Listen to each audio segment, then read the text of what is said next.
everyone. Welcome to Desk Doodles episode 15. I'm your host, Sapna Malhotra.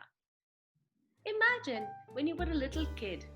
Do you remember you trying to reach that jar of cookie on the top shelf in your kitchen? You stretch your arm as far as you can, you go tippy toe, and still you can't reach it. It's just this short of getting to that jar, and you're so disappointed and sad. Or imagine when you were a little kid and you were trying to pluck that mango off the branch of a tree, and the branch was swaying in the breeze, and you jump with all your might, and still you're this short of getting that mango. Now imagine that same picture, and in the first one, somebody puts a little footstool there for you to climb up and get to that jar of cookies, and instant joy, so much of happiness. Or in the second picture, your dad puts you on his shoulder to give you that little support and help for you to reach that mango, and you pluck it. There's instant gratification, there's so much of joy, and that sense of achievement. In life, all of us encounter situations wherein we feel that even though we give our utmost, we give our ultimate effort to that goal, and we are still falling short, we do not reach that goal, and we end up feeling very sad and demotivated. Imagine feeling that same disappointment, demotivating feeling, and that sadness every day. It would generate so much of, I guess, stress, sometimes frustration, and so much of sadness. I think that is very much similar to what some of the kids who face difficulty in learning may be feeling on a daily basis in classrooms.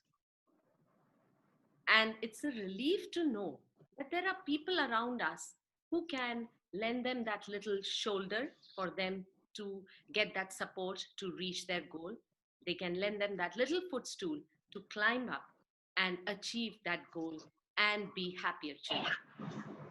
Today on Desk Doodles, I have a guest who has been doing this, has been lending that shoulder, providing support to children who have encountered difficulty in learning for the past 20 years. She is the coordinator of Brindavan After School Remedial Center in Bangalore. Without further delay, please let us welcome Miss Jayashree Ranjana Hale. Welcome, Jayashree. Thank you, Sapna. Thank you. It's a delight to have you here today and looking forward to an amazing conversation with you. Same here. So, Jayashree, tell us a little bit about your journey and how you came to be where you are, and about a little bit about Vrindavan Center. So, tell us a little bit about your story. Well, like I always like to say, uh, I don't think I had planned to be where I am today. I stumbled into this, and all thanks to my younger daughter, who I was able to identify as being dyslexic when she was in grade two. I mean, I had done my master's in psychology, and I didn't have a clue what was happening. You know, she could not read, she could not spell. And then she herself came out one day when she saw me so anxious and said, Ma, there are six others in my class also who cannot read like me. And there it was, first lesson, where the child knows what is the difficulty. So then we went through the whole process, which we're going to talk about later in this podcast. And enrolled her into remedial classes.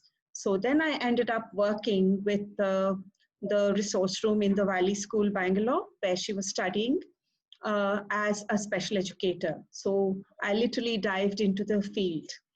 Then following that, a stint over there, then a stint with a mainstream school, which had quite a big population of children, as a special educator and a counselor, where I initiated the setting up of the resource room to help children with learning difficulties. And then I stepped out to join the Brindavan Education Trust, which is one of the pioneering institutions in the field of special education today. And I'm really proud to say that my colleague Anita Yadalam and me, we have been able to set up one of the biggest after-school remedial centers, where we have even touched a number of 100 children coming every day over 3 sessions for 45-minute sessions each. Apart from that, Brindavan has a full-time program for children who have severe difficulties. So we have the junior center, the senior center, the pre-vocational center, and these children are all trained and tutored to appear for the NIOS, the National Open School, or the state board. So that is in a nutshell about Brindavan.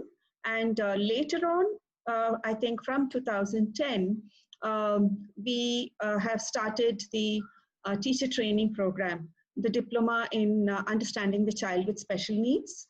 And I've been teaching on that program also, and got a chance to mentor a lot of budding special educators. So now Brindavan has 3 courses. We have the parent course, we have the early years inclusion course for the preschool children, and we have the the course for the SLD, that's the specific learning difficulties. And we even hosted the masters from the University of Northampton for 6 batches. It ended, unfortunately, just last year.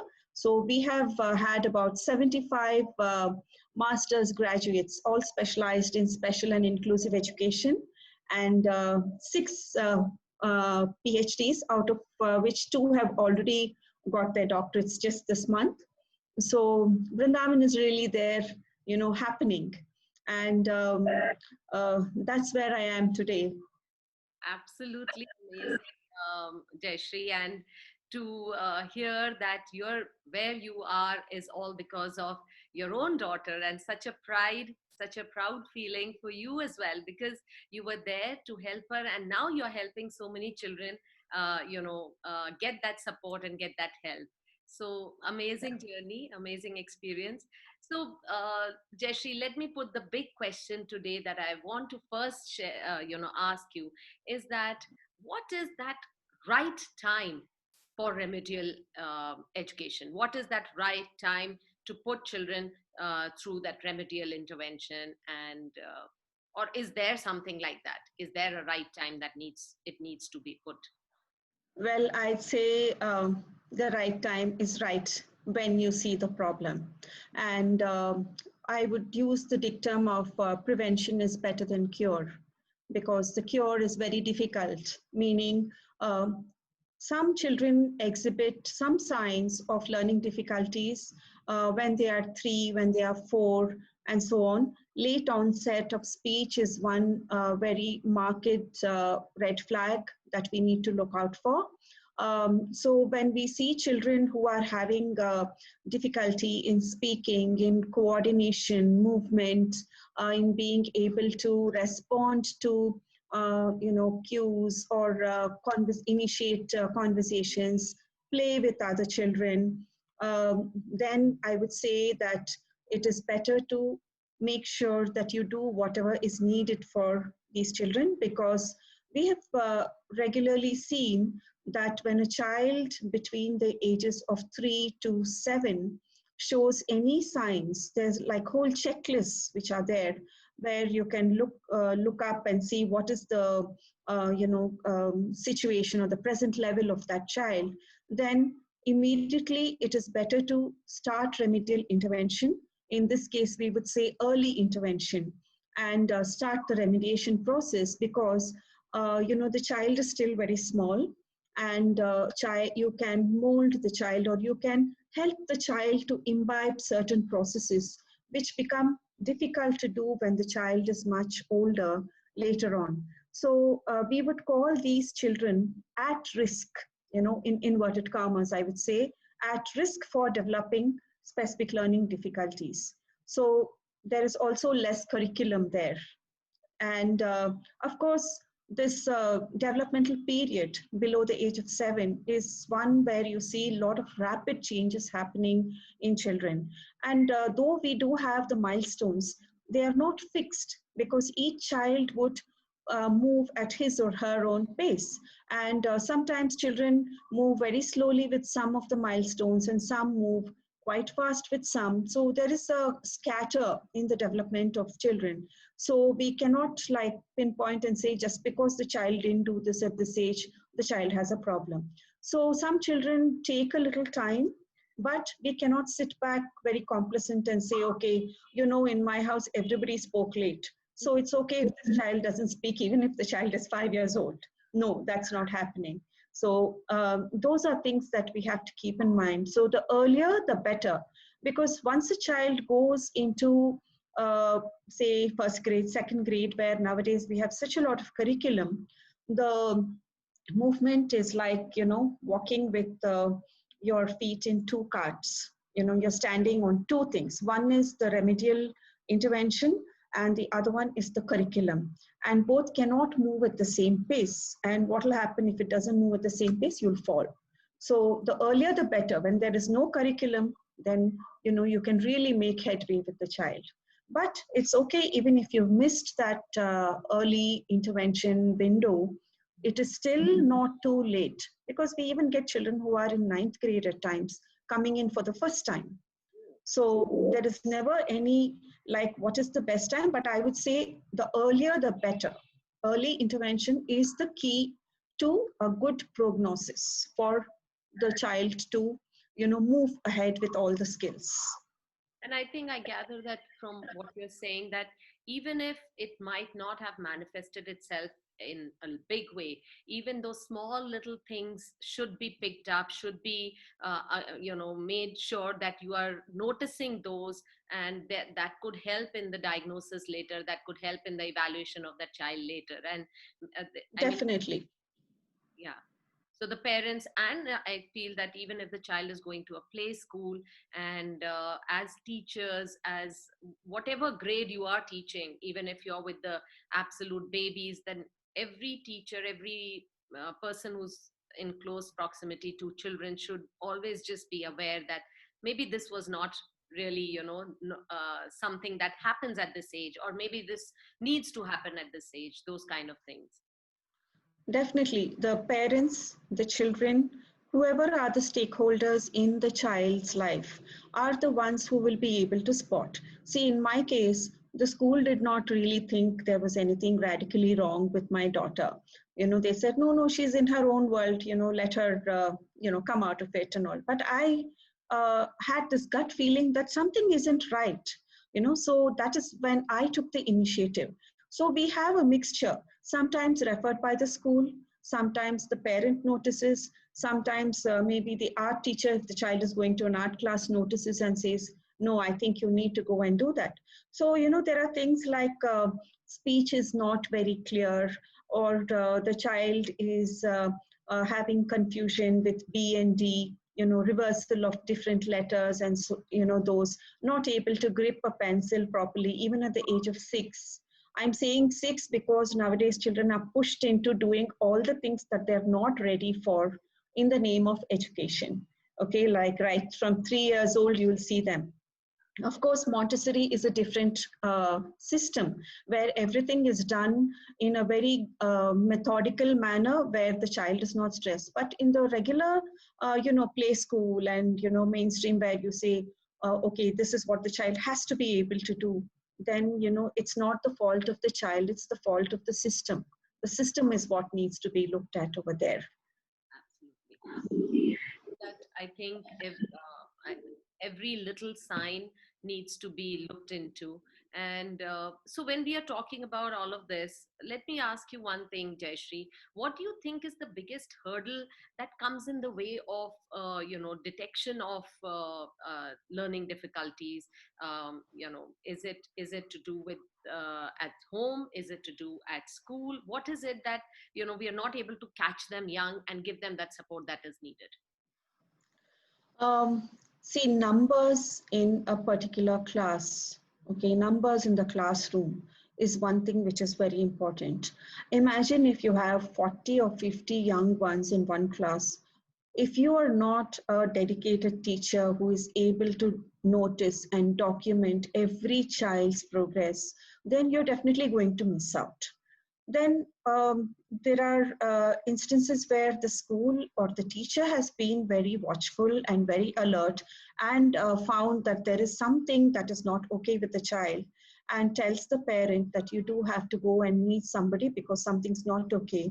The parent may not be willing to accept. It can happen in both ways. Parent may be saying something's not okay with my child, and the teacher may say, or the school may say, no, no, everything's fine. Or the school may point out, but the parent would not.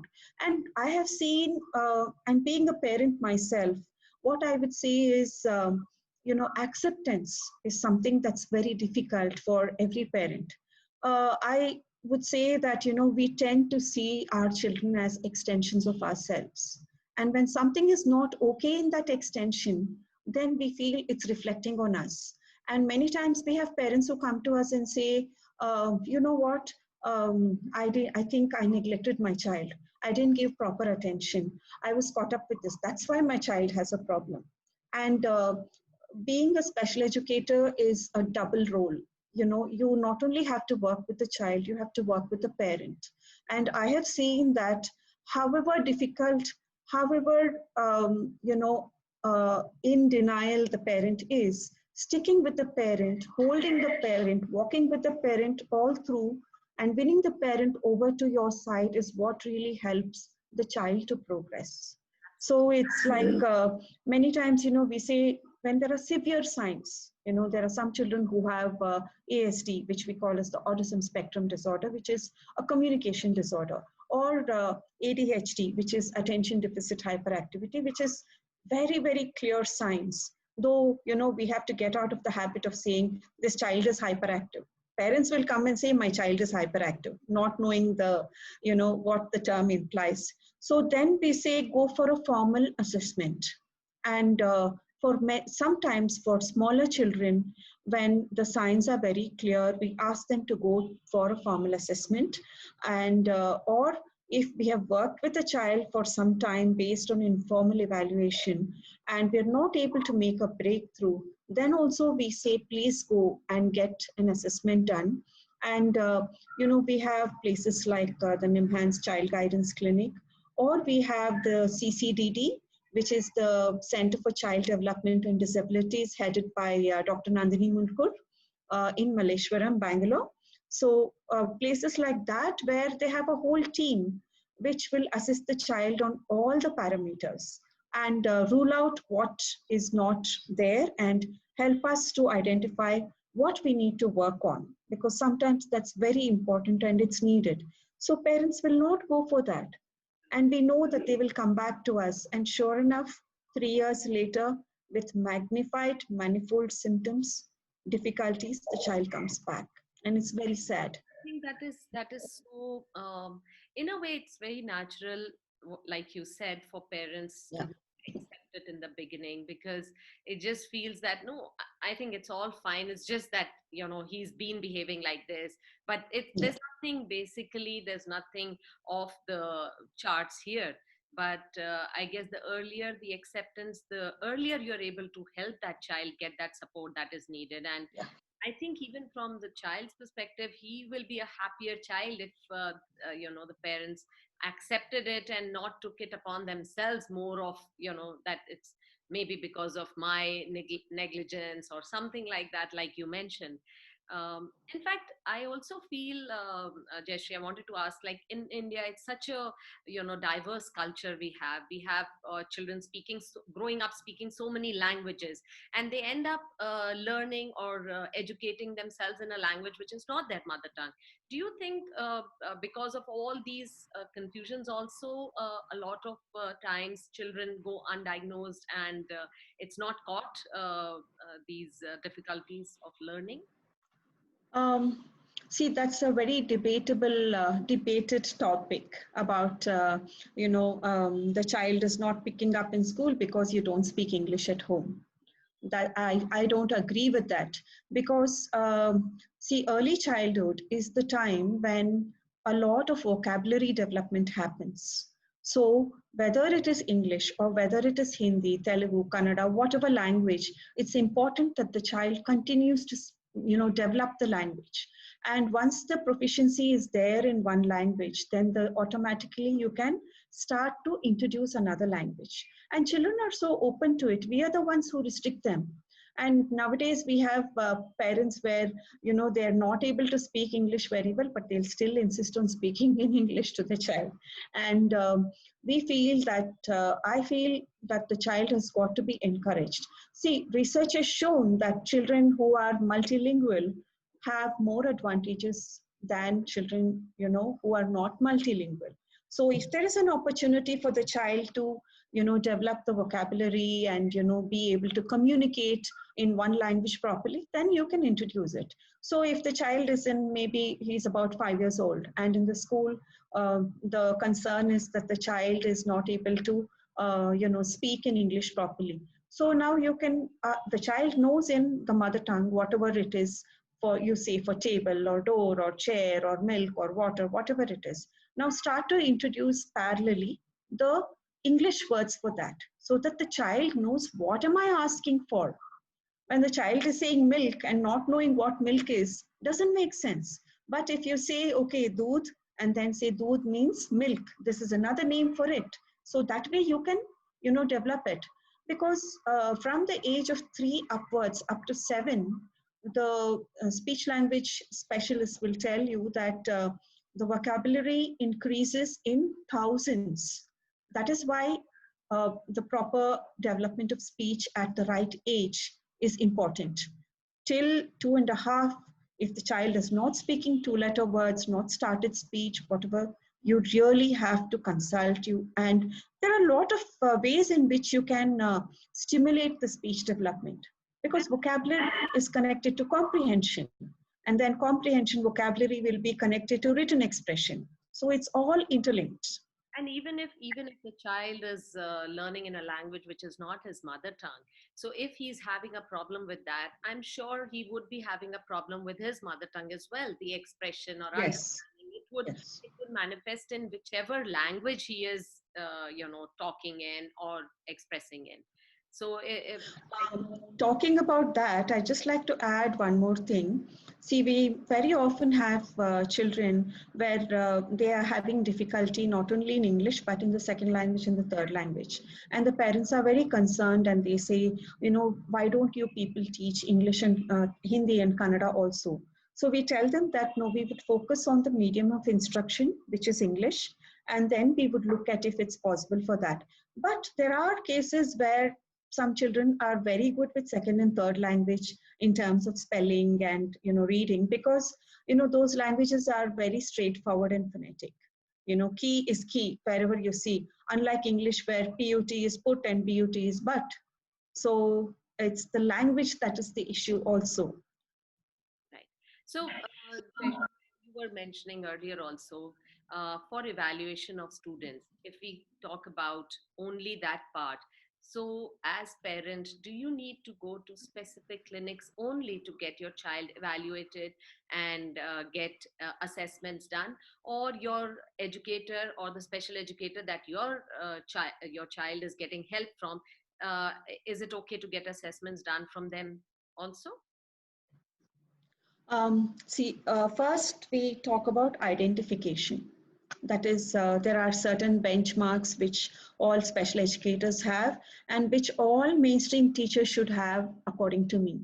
Because see, special educators are only this much, but the need is this much. So the population of mainstream teachers is so large. So if the special educators can sensitize the mainstream teachers, then it's going to be so easier the job, because a lot of the mild cases can be dealt with in the classroom itself and not needing to send the child out. So the special educator would have certain benchmarks to look for and identify the child as having some difficulty. Then the usual procedure is to call the parent and explain to the parent as to what is the problem that the child is facing, and with the parent's consent start the remediation. But before that, an informal evaluation. Informal educational evaluation is what we would call, which most special educators should be able to do. But we would say that there are certain people who are very good at doing the assessment, the informal assessment. It should be a special educator or a psychologist who could do this. And we use certain tools for assessment. And based on that, we would give a report which would outline the child's abilities, the strengths and the needs in each area. And we would also be able to give suggestions. So the assessment report which you get from a special educator, the informal one, should be a very comprehensive one, which should right away tell the teacher or the special educator working with the child, what do you need to do? What is this? What are the strengths and needs that this child has? So that's very important, important step. So that definitely helps. Even for children in the early intervention period, that is the 3 to 7, we do have certain tools that we use to see, because there are certain skills which should have developed by that particular age appropriate skills as we call them. So once you do that assessment, then you know where you need to work instead of just starting to work. One thing to keep in mind is that remediation is a very individualized process. No one program can fit all children.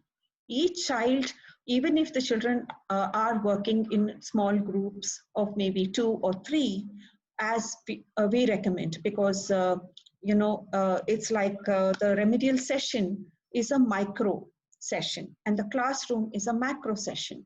So what you learn in the micro has got to spill over into the macro. That's the whole intention over here. But you may have 3 children, one age 7, one age 9, and one age 14, and all 3 are working with you at the same time, but all have their own individual education plan, or the IEP as we call it, which is very important. I think I think the key to why children need remediation, because it is such an individualized program, like you said, it is all based on the research for that particular child. The teacher, the educator has invested time and effort in understanding what exactly the child needs, where the child is, and how I can bring that child up to what is required of that age. And also because when that remediation starts, between the educator and the parent, I think that relationship is so important for that feedback and the assessment to go back and forth, because you have to work in conjunction with each other. That is, I think, the utmost the most significant part in helping that child as well. I would call that as the triangle, where the parent, the special educator, and the other professionals who are involved, because there may be a speech therapist, there may be, somebody who's doing occupational therapy also, and the school. All 3 have got to be on the same page. Otherwise, the expectations, the inputs, everything is going to put the child into more confusion. So it's very important for all 3 to work in sync. Absolutely. And like you said, because this micro program has to spill into the macro. So the teacher who is in that macro system also needs to understand what that child is, the program, what that child is going through. And also, I feel that that is also requiring more understanding inside that environment from that teacher towards that child. And so the other day, in fact, Jayashree, this reminds me, I was reading about a Finnish school in Finland, and so they were talking about remediation, and they had something called a sensory room inside the mainstream school. And it was so beautiful to see, and I was watching that video that the children, so the teacher was telling that once a day, during the day, they take the children there, maybe in groups of 2 or 3, and that room has their different stations. So there's one light station, so the children just go and bang on the wall, and there are different lights that come up. Then there are those swiggly ropes, and the children just go and they're playing with those ropes. There are bouncy balls, and the children are bouncing around. and there was something like a crash pad, so it's like a soft cushion and the children just fall on that. So she was saying that all the children, they just get to release the emotions that are, just pent up inside them.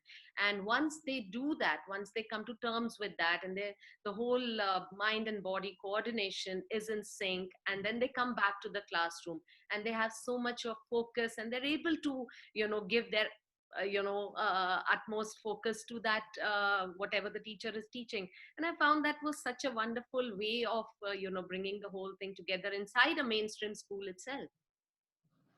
In fact, what I really always emphasize is that to mainstream teachers particularly is that there are no special methods that are meant to only teach special children. All these methods can be used with all children to accelerate learning, to make it more enjoyable.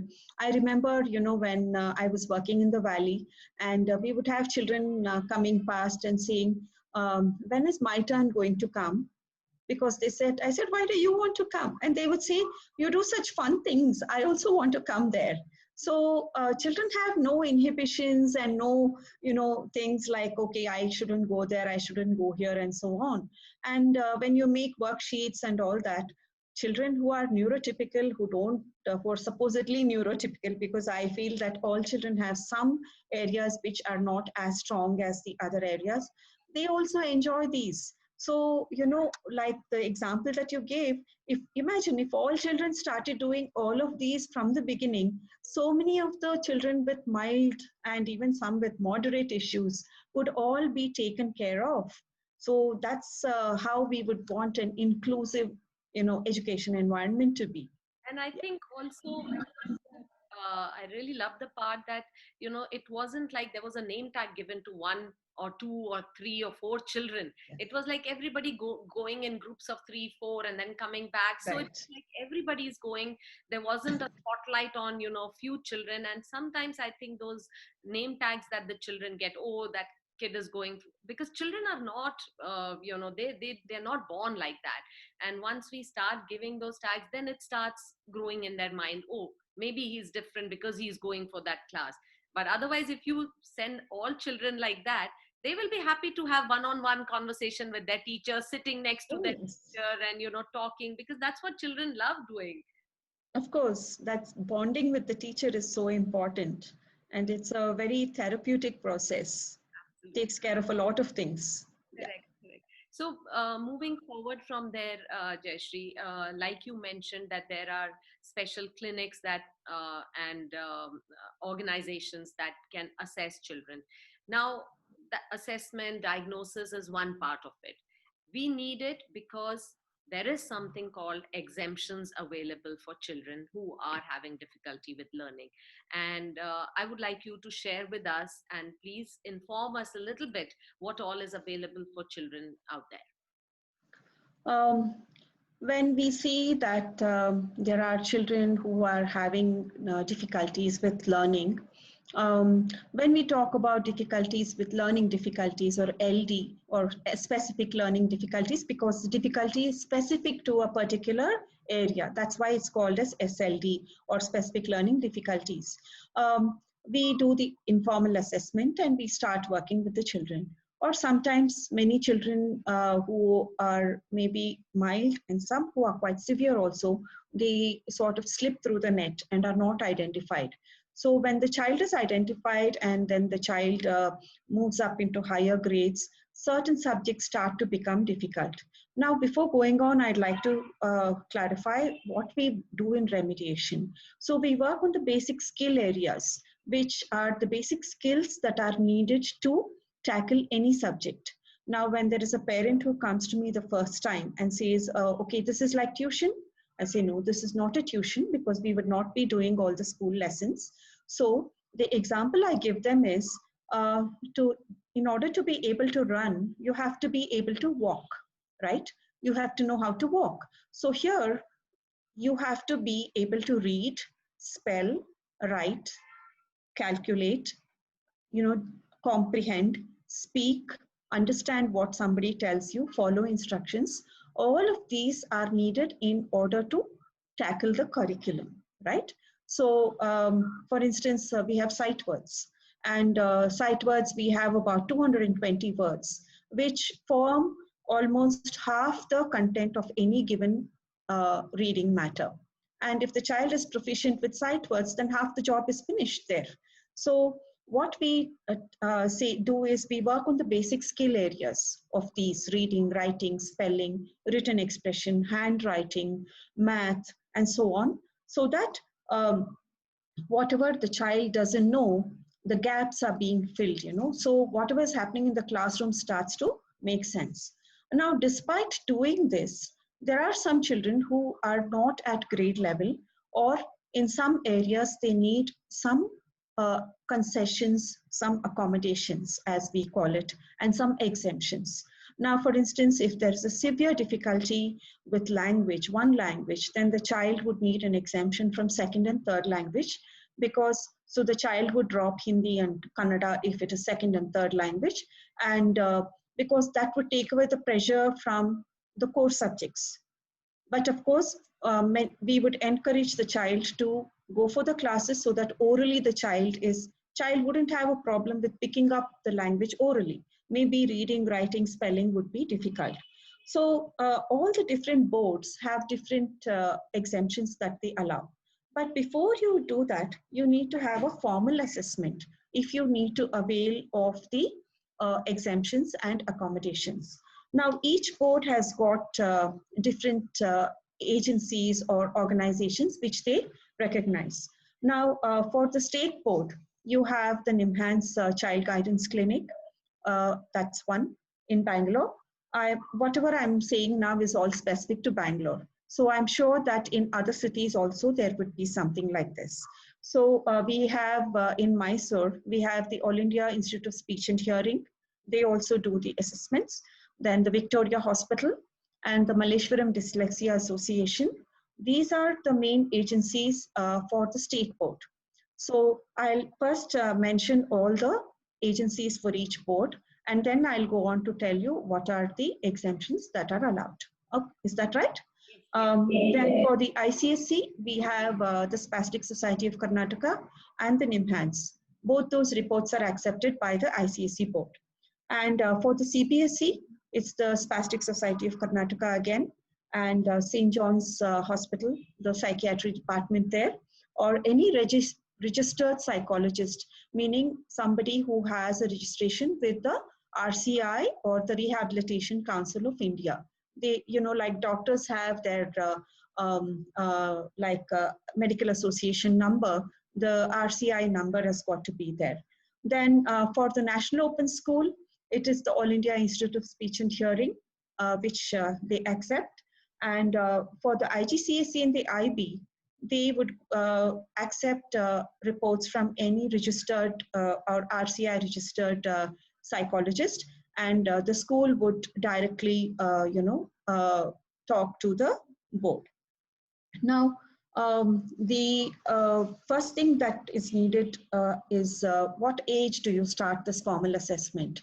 Earlier, it used to be accepted when, even in 9th and 10th grade, first time when you do the assessment. But now many boards are very particular that there has to be an assessment record at least at grade 7, because this is to prevent misuse of all these facilities. Somebody may not even be having any difficulties, but they may try to use these exemptions and accommodations. And it's important to keep repeating this assessment with this particular organization, which is recognized every 2 years. So you have to renew your assessment report. And it also helps, which is what now I am advising parents, is keep a record, open a file and start putting all your assessment reports into that file. Don't share originals, don't give away the originals to anybody, including the school. You can get a Xerox and get it attested and give it to the school, because all these are very important if you need to avail of the exemptions and accommodations in grade 10. So and also all the exam papers. Now, if a child needs language exemption, they need to see that this child has been having difficulties with Hindi or with Kannada right from the beginning, and even English. if the child has to get other accommodations. So filing all the answer papers from the exams, from whenever. See, some children are assessed formally at age grade 3, even grade 1 even. So whatever assessment records you have to file them in chronological order and keep them. And if there is a child who is on any medications for maybe attention issues or so on, or there is any orthopedic issue which is going to affect the child's ability to write, or be able to sit for a long time in one place. um, it's quite a rare condition which we call as dyspraxia, where there is difficulty with coordination of gross motor muscles and fine motor muscles, and the child is not able to sit in one place for 3 hours to write an exam paper. So all these have got to be filed properly and not lost, because they are very important. And many organizations won't keep records which are old. So it's important to keep those. So that is one thing they need to have. Then they have to approach the school. Most schools will ask for a letter from the parent and say, you have to give us a request letter that your child needs these accommodations or whatever these people have suggested. And then the school will draft a letter to the board, the respective board. So 3 things are important. One is the formal assessment report, one is the parent letter, one is the school letter. All 3 have got to be there. And if there is a concurrence across the 3 letters on what does the child require, what is going to help the child, then it's easier to get that. And what happens is the boards have their own people who look at these reports, and based on that they will grant the accommodations that have been asked for or recommended, and they would tell. Now all the boards give these, but not all schools give these. That's what I come to you, because I just want, while you were talking, we were only talking about the boards, and my next question would have been that what about the schools, because the child has maximum examination and tests happening in school, and the boards come only in the 10th and the 12th. So how does the child go through this journey? See, CBSE in particularly allows the school to give some exemptions at their discretion. They can give exemptions. Now, when my experience with working with the one mainstream school, which I mentioned earlier, has been that what I would do is, they would have different rooms, like a regular exam, register number, all of that. As soon as the papers were given out, these children who had difficulties were identified, were sent to me to the library. So I would have at a time about 30 children with me. And as it went on, as the exam went on, when the teachers realized there were other children who had not been identified, who also needed help, they would be sent to me. And here, the time was not fixed. These children would get extra time, and I would help them with reading the question paper, because understanding is not a problem. Reading is the problem. By not giving the child that help, you're making it look like the child has a problem understanding also. So reading the paper, understanding the paper, and sometimes see the questions are not understood by the child. So you've got to explain the question. You're not giving the answer. And there have been times where I have helped the child with spelling of whatever word he or she wanted. It may not be the correct answer, but the child may say, ma'am, I don't know the spelling of this word. Can you help me? Because child is not sure about spelling, so won't write. And there are children who have attention issues who will say, do quarter of the paper and say, I finished. I don't want to do, I finished the paper, it's all over. So you have to prompt them and push them and say, no, I can still see some others. Come on, now let's see, what about this, what about that? So doing this at grade 3, grade 4 level for 1 or 2 terms, what happens is that the marks of the child goes up, and that gives the feedback, gives such a boost to the self-esteem of the child, which is so low, and the child feels more motivated to work. And there have been children who have got this for 3 terms and then afterwards weaned off into the class and never had to come back for this. I know, Jay, And talking about this, and I'm not even thinking of it that we are talking about children with learning difficulties. It sounds as if we're talking about children in general, because I've been a Yes, teacher for all my life, and I've seen that in class, every child will have that phase of just going into his own world, and has yeah, the paper right there, and they'll skip one or two lines and answer half of it.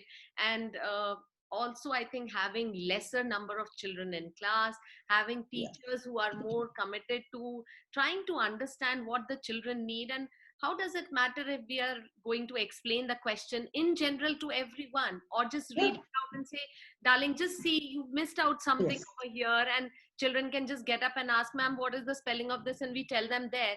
They are writing the rest of the paper. If once or twice if we tell them a spelling also, we are not. I think that's Exactly. In fact, I would make a remark on the paper of each child as to what was the help that was given. And the teachers would mark it keeping that in mind. And there's one case of one child, who I worked with from grade one. And when he was in grade three, every exam, it was important that he saw my face. It was some kind of reassurance. And I didn't go one day for some reason. And he gave in a paper that was incomplete, not even 10% was answered. So the teacher knew him so well, she did not correct his paper. And then she waited for me. When I came back, she said, do you mind, sitting with this boy again when he does his paper? So I asked him, why didn't you do this? You know all of these things. No, it's very difficult for me. So then when I just read out the question and I explained it to him, oh, I know all this. And that year, the child passed that paper with a B plus imagine. because the teacher was willing to give him that chance. So, see, my logic is if you don't give this support to children when they are in younger classes, how are they going to be able to come up to the level of ninth grade, 10th grade, where they still need help, but maybe the amount of help they need will get reduced. And I think And the boards are all so child friendly. They have made so many things there for the children, but there are, unfortunately, we have schools where they say we don't want children like that. You know, I really don't. And they'll say that we don't have children like that in our school. I'll challenge anybody who says that 25, 30% of the school will have children who have difficulties of some kind or the other. absolutely. And like you said, from that instant that you said, it just hit me so much, Jayashree, because it's all about understanding the child. It's all about just being in that child's mind and just trying to Right. understand what that child is feeling, what he's thinking. And if you're a teacher who's invested in her children, I think you can just make a world of a difference to that child's learning. That's all there is. And the number of cases that we are categorizing as children in learning difficulties, I think that's more to do with us as teachers investing more time with the children than just I boxing. call it as not learning disability. At times, I call it as teacher disability. Though I am on the side of the teachers, see, they also are under so much pressure. The number of children they have to, deal with, the kind of demands that are made on them with whatever work they have to give in, and they may not be aware. So it's very important to make sure that teacher training itself incorporates all this, because every teacher can be a special educator, and that would really make the learning environment so inclusive. And you said So it. you have all kinds of exemptions and accommodations. Like for instance, you get extra time. So for every hour you get 15 minutes extra. So if it's a 3-hour paper, you get 45 minutes extra. Then you have concession for spellings. Marks are not minus for spelling errors. See, each board there are differences, but in general, I'm just telling you what are all the accommodations that are available. Then some boards allow dropping of math and science if it is difficult, and alternatively taking commerce or EVS instead of math and science. I think that's the CBSE. And in state board, they allow them to drop math and science and take economics and sociology, where it's just about 70, 80 pages and not very difficult for the child to do. And of course, you get second and third language exemption, where you drop Hindi and Kannada. And none of this affects the overall percentage or grade of the child or the chances of the child, in later on going into pre-university or plus two. Language will not matter when child goes into plus two because there's no second language. They only have English as a language. But if they're going into the PUC stream, then yes, now the PUC board also, they themselves will facilitate these children for dropping the language. They don't have a problem. Then you can also get a scribe. When the child has a difficulty in writing per se, the mechanical aspect of writing may be due to an orthopedic problem. It may be due to not being able to focus attention, and so the scribe would be better. Now, the state board allows the mother or an adult to be a scribe for children who have cerebral palsy or autism spectrum disorder. But otherwise, it's usually somebody who is 2 years younger, who can be the scribe. And there are some, you can also get the use of a word processor where you can, do your exam on the computer and you don't have to write. Or you have the voice activated software that is given. Then you have readers where the child is not able to read. Somebody can read, and here it can be an adult. Then you have prompters. Like I said, child needs a push.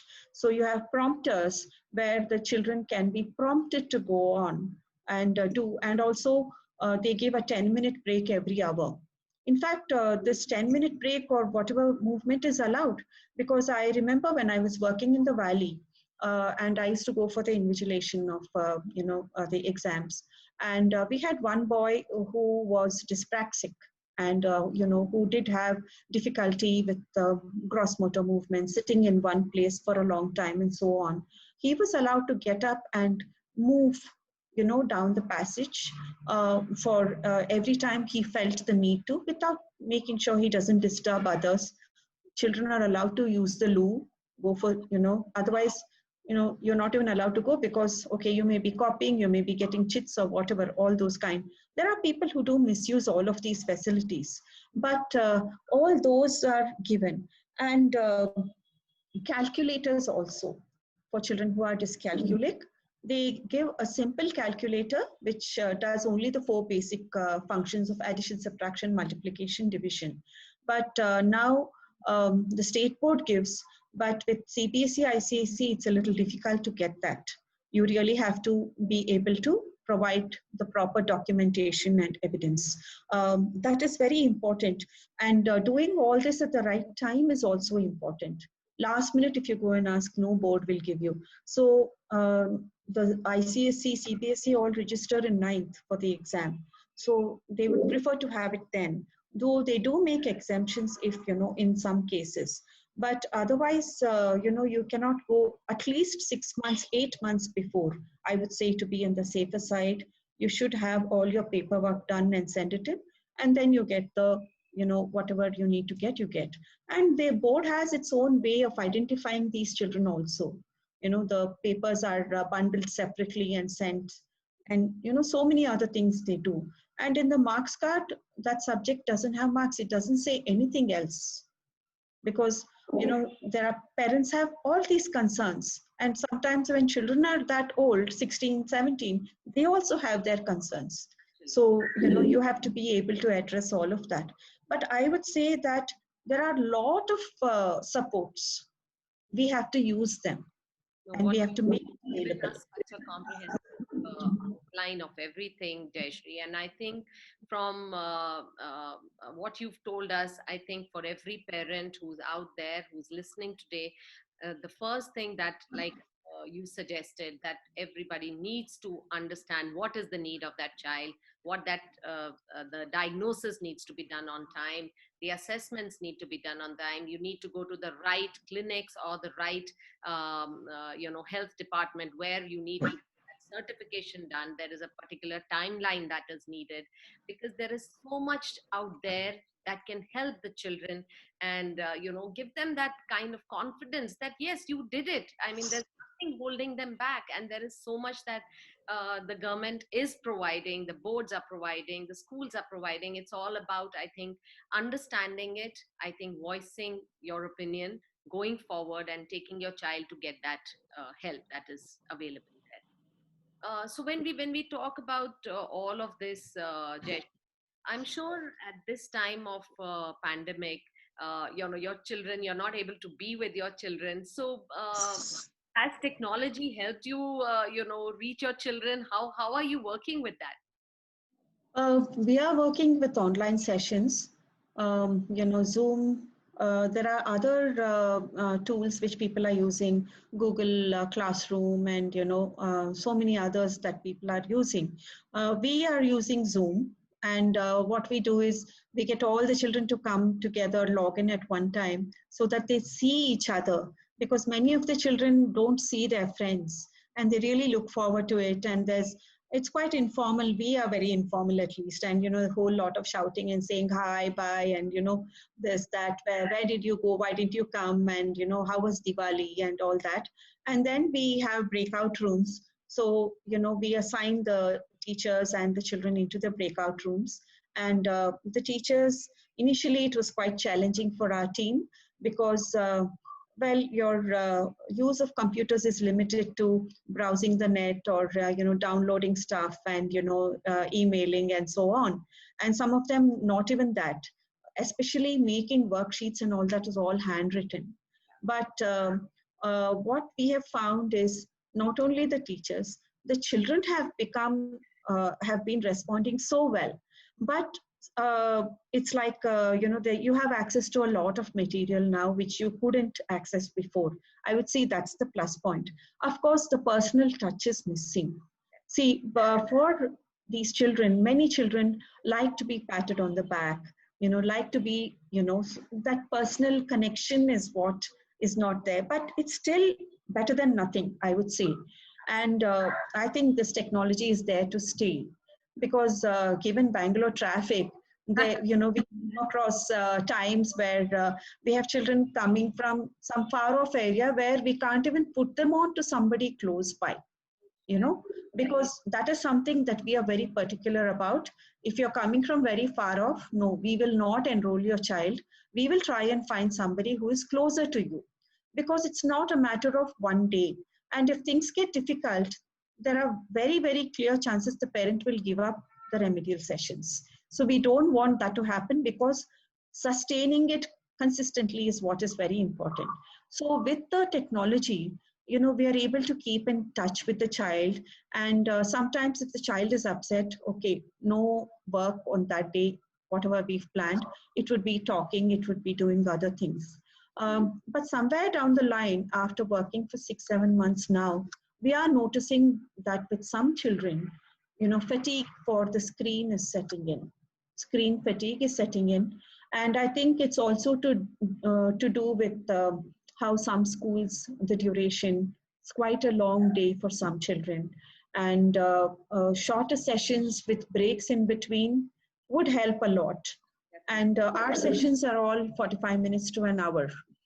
We have parents always arguing, why can't you do 2 hours? We say there is no attention, the attention goes. So we have to, juggle. We have to do so many things, We have to like sandwich difficult things with easy things, and, introduce oral conversation, or we play a video now, so many different things. But we have to keep our goals in mind, and we have to work towards that. I would definitely say, for our children with LD, it's working. But there are children who have like OT and, other therapies for which they're going, where they're really, really suffering. At least speech therapy, they can look at, the person on the screen, and they can still do something. Of course, everybody is working to use technology to some extent, at least, to give the child whatever he or she needs. So I think it's a real great effort from this whole community of professionals who are working on this. In fact, there are a lot of stories we hear also. We have an organization, or rather association of special educators and rehabilitation professionals, called SERPA, SERPA, where now even people from out of Bangalore are joining in that. So there's a group on Telegram and there's a group on Facebook also.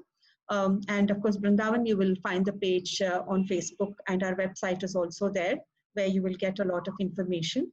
But I would say technology is here to stay, and the sooner we get adept at using technology to our advantage, the better. So that has definitely made a difference. Otherwise, nothing would have happened. Yeah. And I think, Jayashree, thank you so much. I have learned so much, and I hope my viewers have learned a lot from today's session.